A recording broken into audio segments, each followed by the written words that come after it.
Socrates once said, "What most counts is not to live, but to live aright." If the 20th century's dead could speak, what advice would they give us?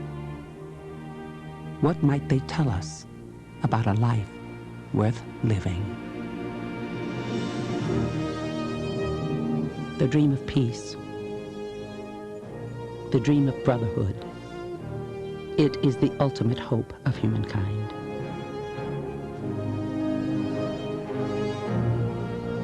For some people, it's not enough just to dream. For some people, the dream of peace is their mission. Let's celebrate and honor them for teaching us how we can realize the dream.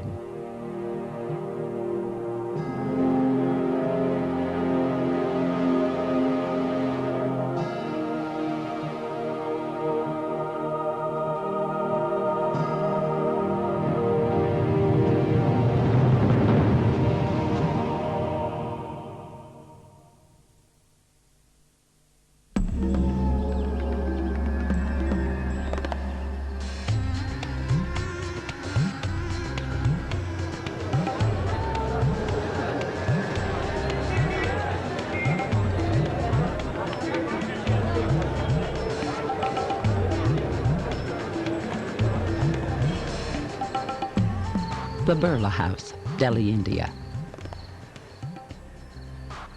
The final home of Mahatma Gandhi, now a monument to the man and his movement of nonviolence. A path stands as a tribute to Gandhi's final steps, from a lifetime of steps all over India in the name of peace and justice. Dr. Radhakrishnan, director of the Gandhi Smriti Memorial and the Gandhi Darshan Institute. Gandhiji was called Bapu. Bapu in Indian language means father. A leading Gandhian scholar, Dr. Radhakrishnan has worked tirelessly to spread Gandhi's message across the world.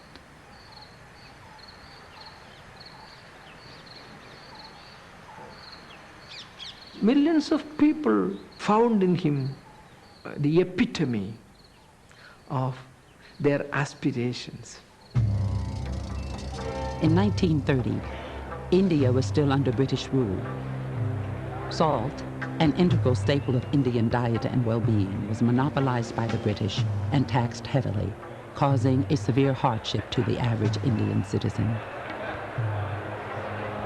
As a form of nonviolent protest, Gandhi set out on foot with a handful of supporters on a 240-mile journey to the west coast of India.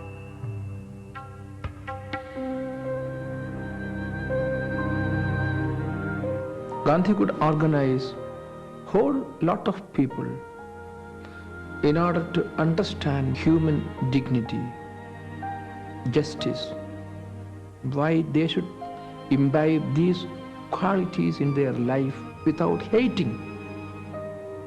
By the end of the March to the Sea, Gandhi had thousands of supporters with him, where he demonstrated how to obtain natural salt, which was free for the taking. Gandhi once said, "My mission is not merely the brotherhood of Indian humanity. My mission is not merely the freedom of India, but through the realization of freedom of India, I hope to realize and carry on the mission of the brotherhood of man." Arun Gandhi, grandson of Mahatma Gandhi and director of the M.K. Gandhi Institute for Nonviolence. My grandfather, he was able to understand the people and the pulse of the people, and the whole nation woke up as one. Who would have imagined that the Salt March would galvanize the whole nation against the British Empire, and that it would become one of the major events that would convince the British to leave India. Even the British themselves, when they heard of the Salt March, they laughed at it and said a pinch of salt is not going to break the British Empire. But yet he was convinced. He was perhaps the only one who was convinced about it. In 1947, after decades of nonviolent struggle, Gandhi's persistence won out. The British willingly relinquished control of India to the Indians. One man, if he is determined, if he has conquered fear of death, if he is prepared to die for a cause, if in his mind the larger interest of the community, the nation, the universe is uppermost, if he is guided by love, he will succeed.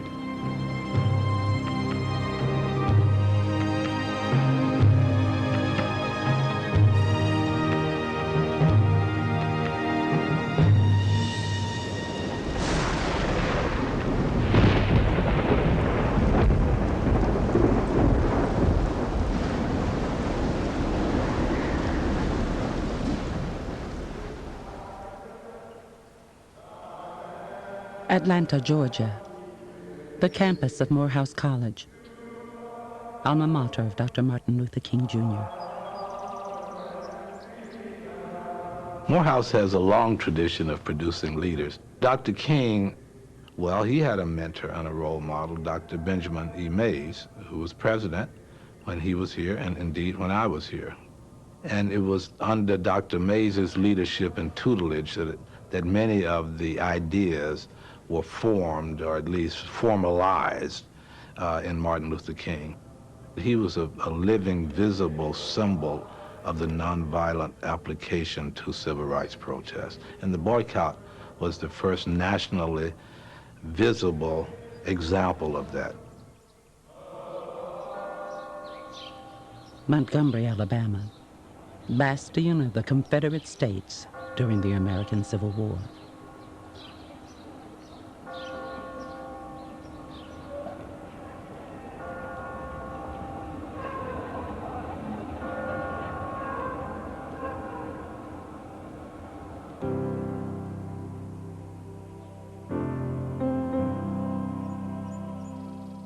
In 1954, Martin Luther King moved to Montgomery and began preaching at the Dexter Avenue Baptist Church.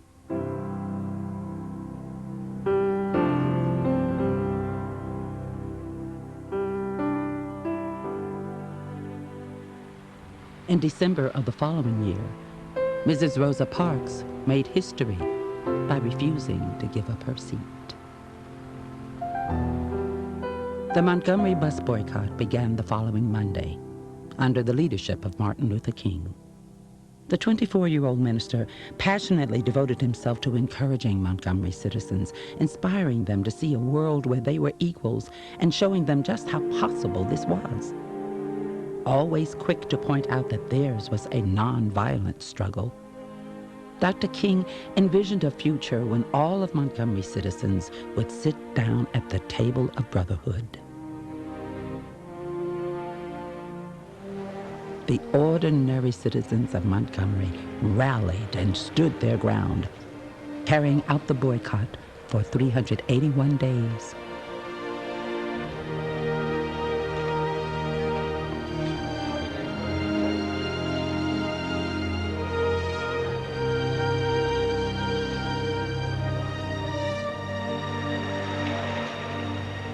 The buses remained empty. In November of that year, the United States Supreme Court unanimously ruled that segregation on public transportation in Montgomery was unconstitutional. It was the first historic victory for the young Dr. King and the civil rights movement.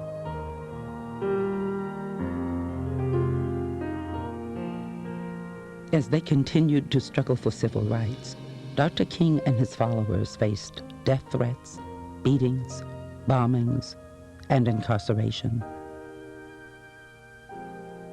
Throughout it all, Dr. King never compromised his message of peace, of one human family.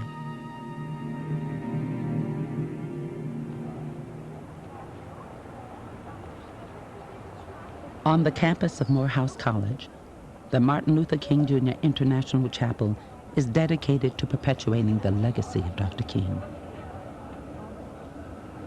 Since 1979, Dr. Lawrence Carter has served as dean of the chapel.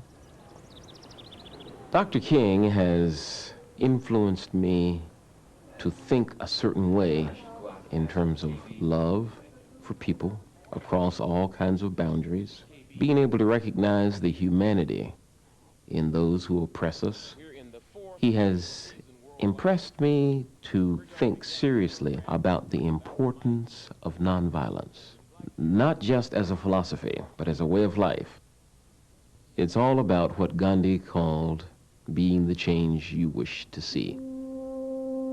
In 1963, the civil rights struggle culminates in what is perhaps one of the most famous moments in American history, as Martin Luther King tells 250,000 racially diverse protesters gathered at the Lincoln Memorial that he has a dream.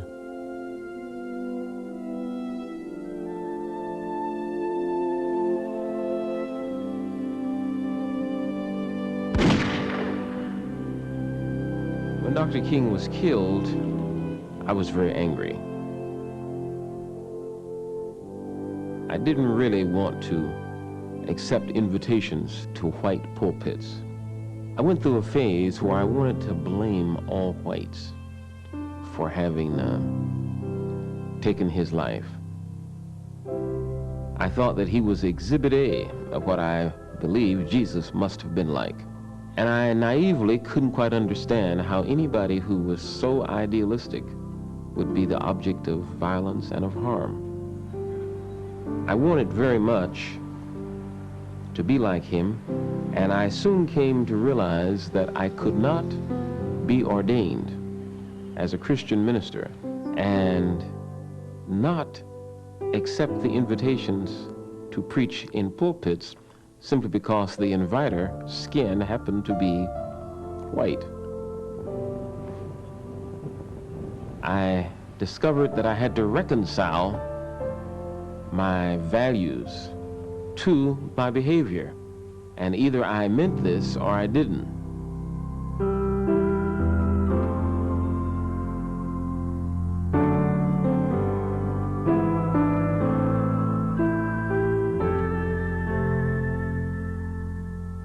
I had to really work out my philosophical understanding between integration and separatism.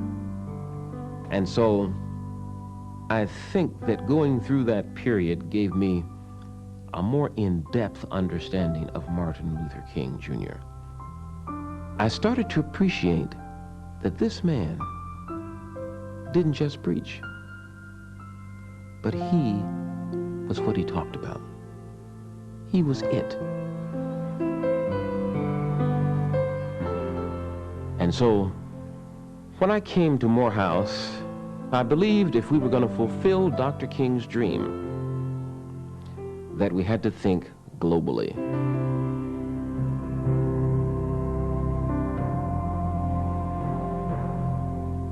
Gandhi is a Hindu. Gandhi said it was Thoreau who led him to nonviolence. Thoreau described himself as a transcendentalist.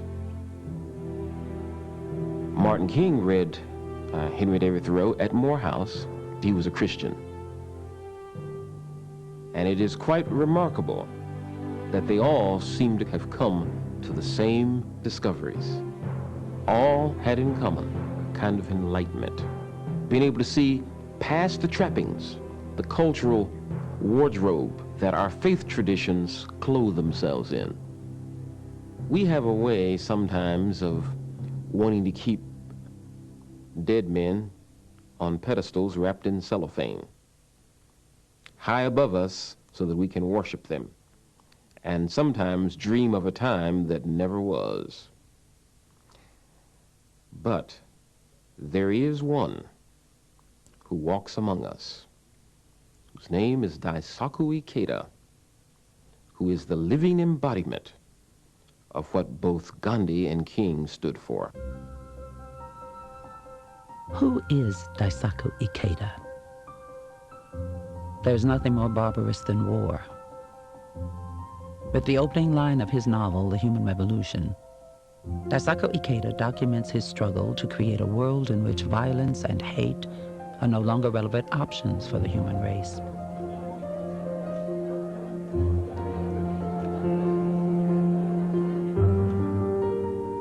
It is the story of the Soka Gakkai, a humanistic world peace organization devoted to helping people overcome their differences and realize their potential.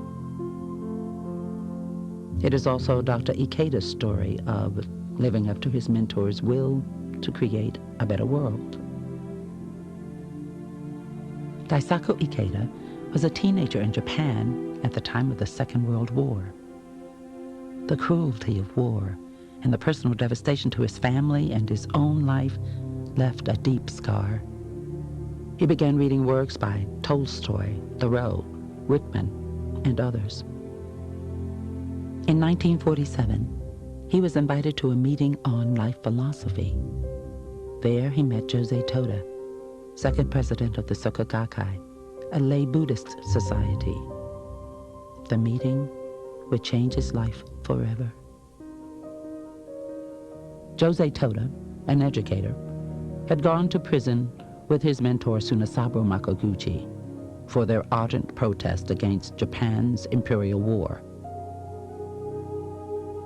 Inspired by his new teacher and Buddhism's philosophy of individual happiness and altruism, Dr. Ikeda determined to spend the rest of his life devoted to realizing Jose Toda's dream for world peace.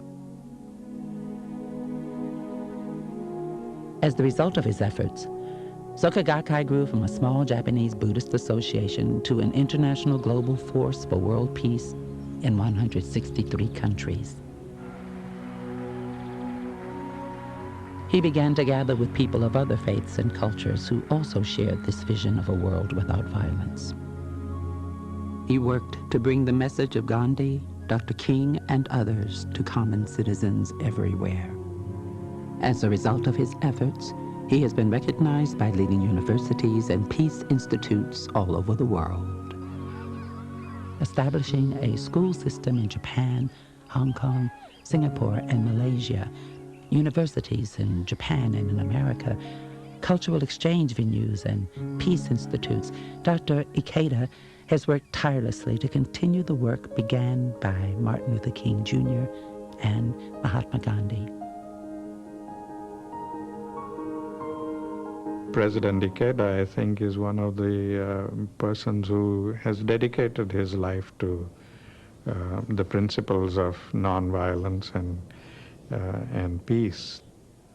He's a solid human being, a first-class globalist.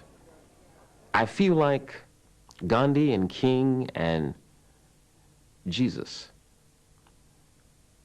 are living in Dr. Ikeda. And when we come to Dr. Ikeda, his greatness cannot be diminished. A powerful, imaginative assertion of individual liberty, justice, awareness of the profound interrelatedness of humanity. In April of 2001, the Martin Luther King Jr. International Chapel on the campus of Morehouse College established a prize to honor those individuals working for peace in the 21st century. The very first recipient of this award is His Royal Highness Prince Al Hassan bin Talal of Jordan, brother of the late King Hussein. For over 30 years, the prince has been working behind the scenes in the Middle East and across the globe, emphasizing human solidarity and reconciliation. There are times when you have to obey a call, which is the highest of all, that is the voice of conscience. We found it most fitting to name this award the Gandhi King Ikeda Community Builders Prize. We want to introduce this parallel to the nation. and say to the world, in the pursuit of truth, nation-state boundaries and faith boundaries and race boundaries don't count. We want to encourage people who are involved in peace to continue.